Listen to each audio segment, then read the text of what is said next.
Hello, Spokane Democrats. I'm sorry I can't be with you tonight as you honor one of Spokane's own, Tom Foley.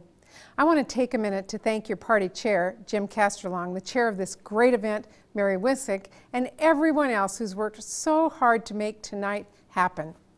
Tonight, you are honoring a man who represented not only the best of Spokane, but the best of Washington State. A man who was a brilliant and courageous leader and who left behind an unparalleled record of accomplishment both here in Spokane and 2,500 miles away in Washington, D.C.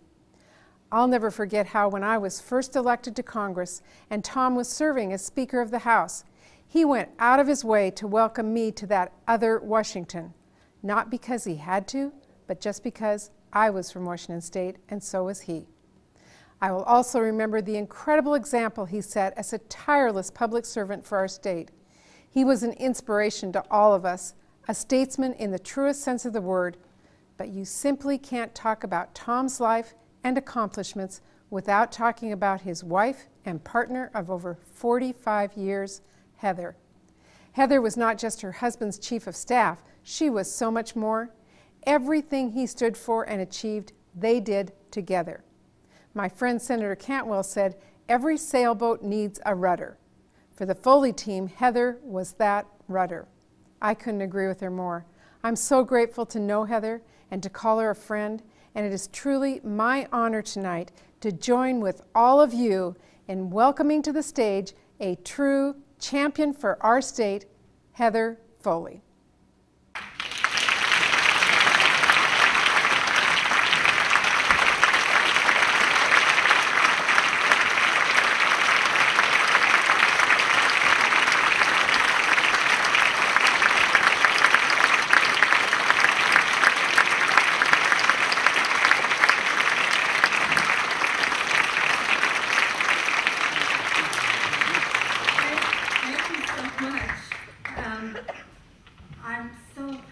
You're inviting me to speak at what my allies tell me is a very successful dinner.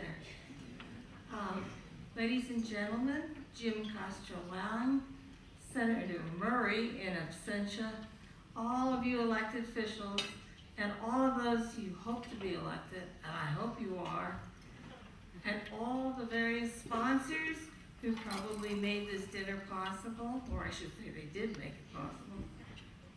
It's great to be back among friends. Thank you so much for your warmth and welcome. Thank you so much for naming this dinner after my husband. I want to say a few words about him. As you probably know, I worked for him for many years as an unpaid staffer. I did not plan to do this when I married him in 1968. I knew I couldn't and wouldn't be a lobbyist, but I had some vague idea that after law school, I would join a law firm or be a trial lawyer. That didn't happen because he enticed me to work in his office for a few months. Some kind of problem he needed fixing. And somehow I never left. I stayed there unpaid, and it was a great adventure and the great good fortune of my life. Tom was a complex man. It's difficult to think of him in just one way. There was the funny, and my goodness, you saw it tonight in the film, and a thoughtful man. The man who loved to tell stories, who loved to argue and discuss issues from every point of view, and when he was younger, wanted to stay up all night doing so. Tip O'Neill's daughter told me recently that her father had valued Tom because he was articulate and willing to immerse himself in so many issues. He was always thinking through the best way to get things done and to do so diplomatically. He never got personal. And he thought that there had to be truly significant reasons to amend things like the Constitution, for which he had a special reverence. He knew it intimately. He knew what articles, and to the end, very end, he always had a book of the Constitution next to his bed. One of the battles that he so enjoyed was the battle against having the Constitution cluttered up with an amendment to ban flag burning. You may recall that the Supreme Court said that flag burning was a right of free speech. But it was brought to the floor, and there was members who wore flags and shirts in the debate, as I recall. And he had such a zest for that battle, and he was defeated the attempt to get a flag burning amendment.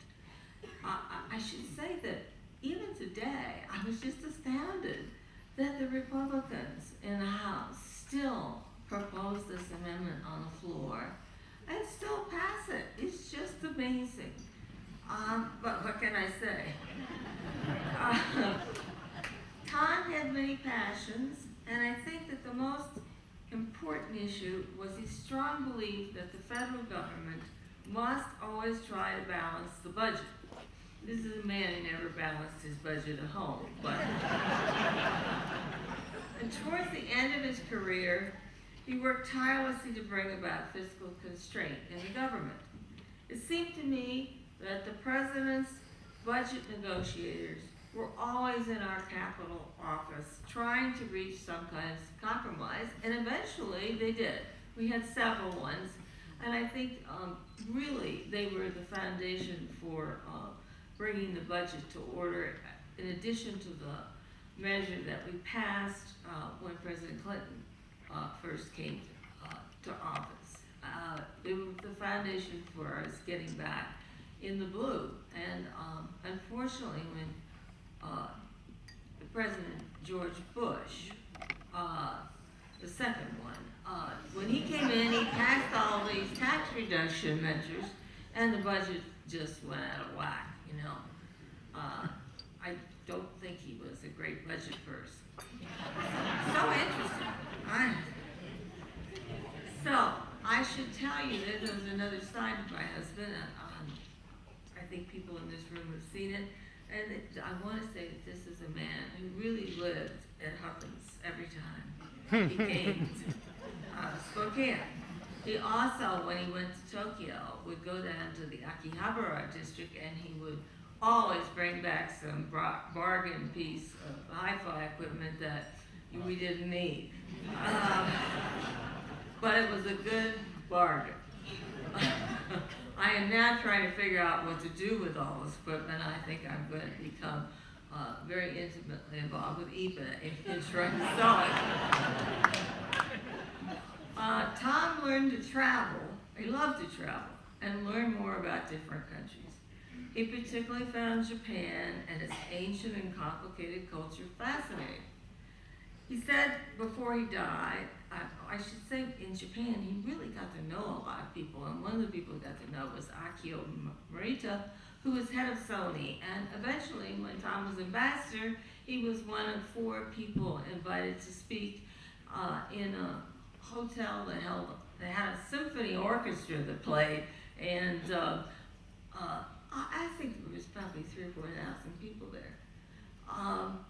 Anyway, but he said before he died that he remembered most fondly our honeymoon when we traveled through the tea country of Ceylon, which is now called Sri Lanka. That's where we were married. That's where my parents lived at that time. But I have to mention that he was through and through an Irishman who loved everything British. He was so pleased when the Queen came for the first time to Ireland. I think, was it last year or the year before? And she wore the right colors. So he was knighted, but he never, we never became sir and lady. And he got a special visit with the Queen all by himself, and he never forgot that. He also loved to shop. He loved to bargain. He was terrible with money. American Express used to call about the bill all the time. And in those days, they called collect, so the office staff really enjoyed accepting the call. Or insisting that American Express pay for the call and then saying he would be sending the check. He sort of turned, and when he got older, he didn't want to spend money on anything. But fortunately, he installed me as the chief writer of checks for the budget, and slowly, as we got older, we stopped saying, well, we'll pay for that tomorrow. So, anyway, one of his favorite things to do in Spokane was to buy clothes. Put some others on hold, I guess different colored shirts, and then take them all back on his next visit. Ever since I can remember, he ate at McDonald's. When I first knew him, there was only one McDonald's in DC and one in Spokane, but he certainly found his way there. I'm sure he did a lot to make the brand more popular. And I should add that even when he was on a diet, he went to McDonald's. He was particularly good at getting the senior citizens discounts and specials. He was loyal, let me tell you. And all his life he was loyal to people and things like McDonald's and where he could buy things cheaply. And McDonald's reminds me of his enthusiasm as he got older for the gym. He went every morning at say 5 o'clock in the morning and read the newspapers and listened to all the TV programs and worked out. In the beginning, he rode his bicycle to the gym, and then someone would go and pick it up for him. So when he was no longer a speaker, that wasn't really possible. And at the gym, every morning, he lifted weights and did, 200 crunches, and I had a whole retinue of friends who went to the gym with him or he saw there, and afterwards they would celebrate with a big breakfast. But he did lose the weight. This picture you have of him is before he lost the weight, I think. But I should say, to be more serious, that he was the ultimate public servant and a born leader.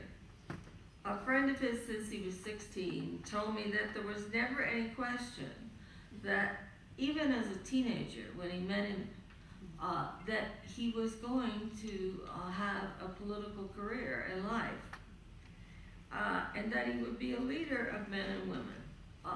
Even at 16, this was obvious. I find it fascinating. After he left Congress, he joined a law firm, but he missed public service. And President Clinton was kind enough to appoint him to be our U.S. ambassador to Japan.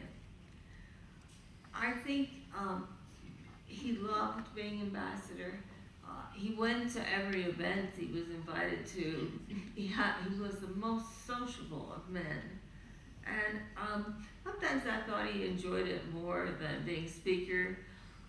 Certainly, I think he liked the house. It was just huge. It was just sort of a palace. Not a place you want to curl up with a book.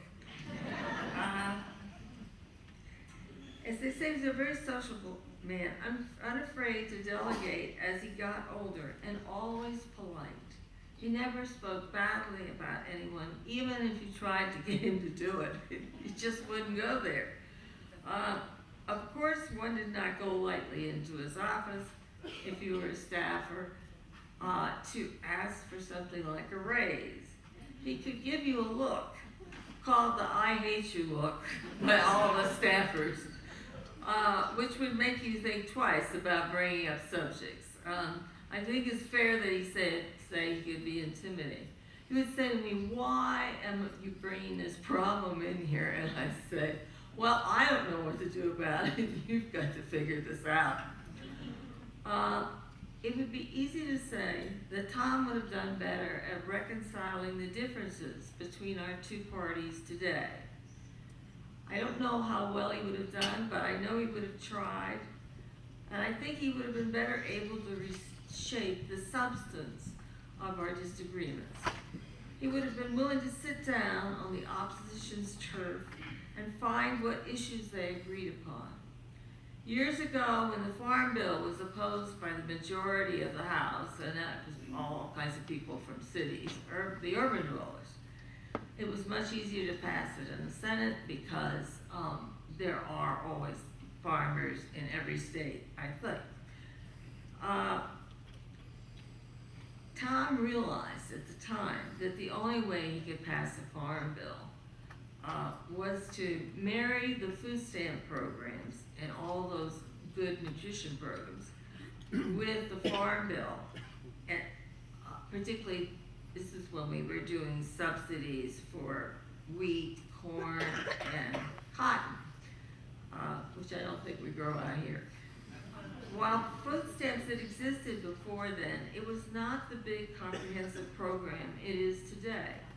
I have to add here that I noticed that the House Republicans were able to pass the Farm Bill without the programs to feed people last year. But then the Senate refused to go along with this bifurcation. We did get a farm bill that had food stamps in it. Unfortunately, there were some cuts, and it really affects people. I'm told that there are an enormous number of people here in Spokane who get food stamps and rely on them.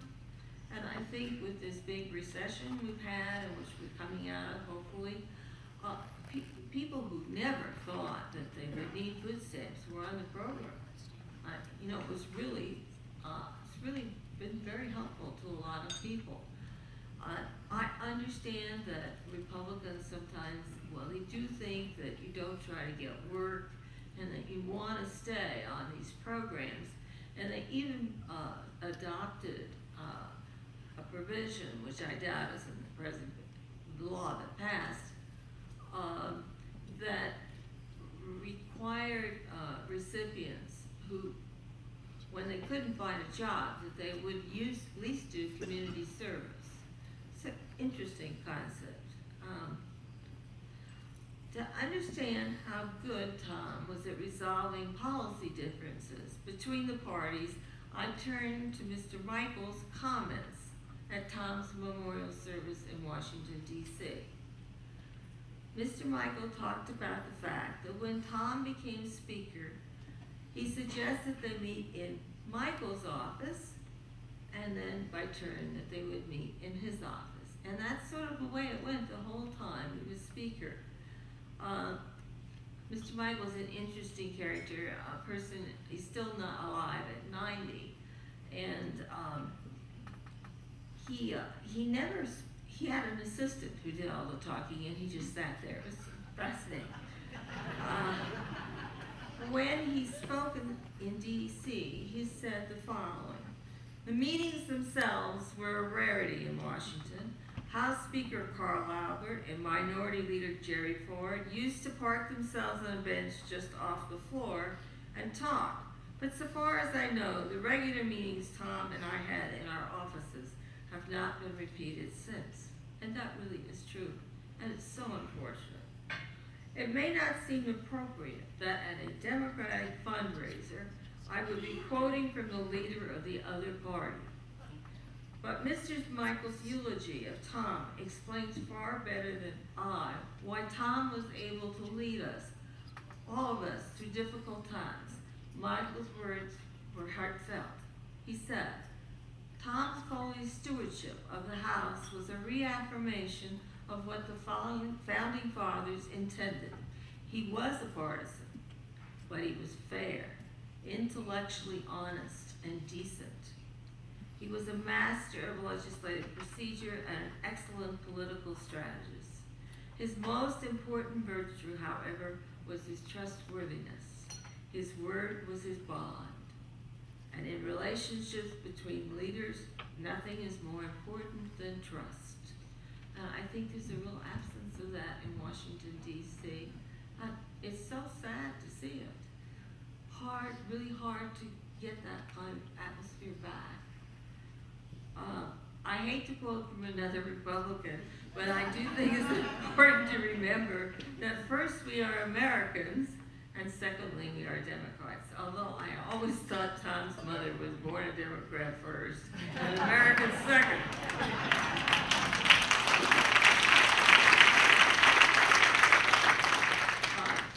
President George Herbert Walker Bush said Tom never got personal or burned bridges. We didn't agree on every issue, but on key issues we managed to put the government good of the country ahead of politics. And that's really true. I cannot end here without mentioning the one thing about Tom's death that made me laugh. It was a paragraph in one of the articles about Tom that said, he always loved riding horseback in parades and getting his boots dirty in the rolling hills of the Palouse country that his pioneer forebears helped settle. So as I recall, Tom's family owned and still owns land in Lincoln and maybe Grant counties, but certainly not in the Palouse, which has these, much better yield. Of course, this is nitpicking on my part. But the characterization of Tom getting his boots dirty is not true. I can remember I was on a trip into the Cascades for 5 days with a tent and all, where he bathed in the glacier when the rest of us opted to stay dirty from the dusty trail. But that's not really made me laugh. Let me tell you the story about his riding a horse. When Tom was first elected to represent the 5th Congressional District, the lines of the district were very different. Included with Okanagan County and Chelan County. So when he got invited to be the Grand Master of Ceremony, he said, I think this is in his first term. And he was very young and thin, as you've seen from the pictures. He was asked to be of the Omak Stampede, and he was really honored. And he asked, they said they would have a Cadillac for him, and he said, well, I would like to ride a horse. And they said, okay, we'll get you a horse. So when he got to Omak, which you all know is a long trip from here by car, there was the Cadillac. And he said, well, where's the horse? And they said, don't worry, we'll have a horse for you. And I should add that he'd gone down to probably, I think it was called Trent Avenue, next to the railroad station, where he bought himself a pair of cowboy boots and a hat, right? He's got to get a character here. And so there he was. He went to the parade, to the streets of Omak, and then they drove into the fairgrounds. And there was a horse, a really beautiful horse. And he got on it, and he started to walk in, because he was going to lead everybody into the center ring. And there was Colville Indian princess was riding the horse bareback. And there was a princess, of course, Omak, on another horse.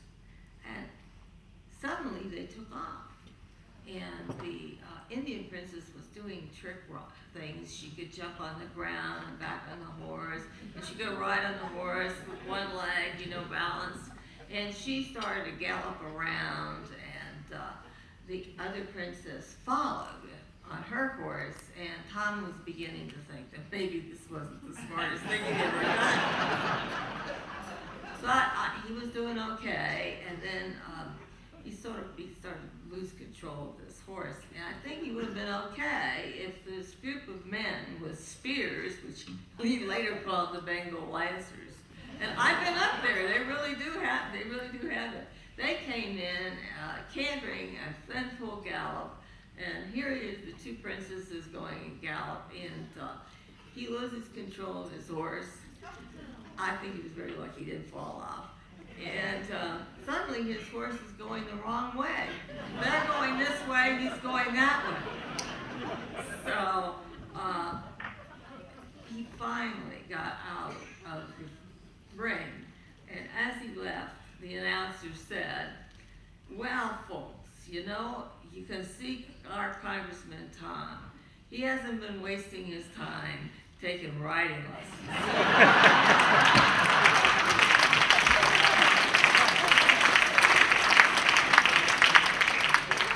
Tom was humiliated. And he told the story himself, and he never went back, and finally I induced him to go back. And that time we got to ride in a wagon with two horses and someone who controlled them. Thank you so much for coming this evening. I could stand here and endlessly tell you stories about my husband. I'm not as good a storyteller, and I don't remember all the details like he did. But it's getting late, and you and I have to go home sometimes. Thank you again for inviting me to speak. My husband was an inspiration to everyone, and I'm sure his legacy will continue. Like his stories, I suspect his legend will grow, and that the memory of his time in power will stand the test of time. Thank you so much.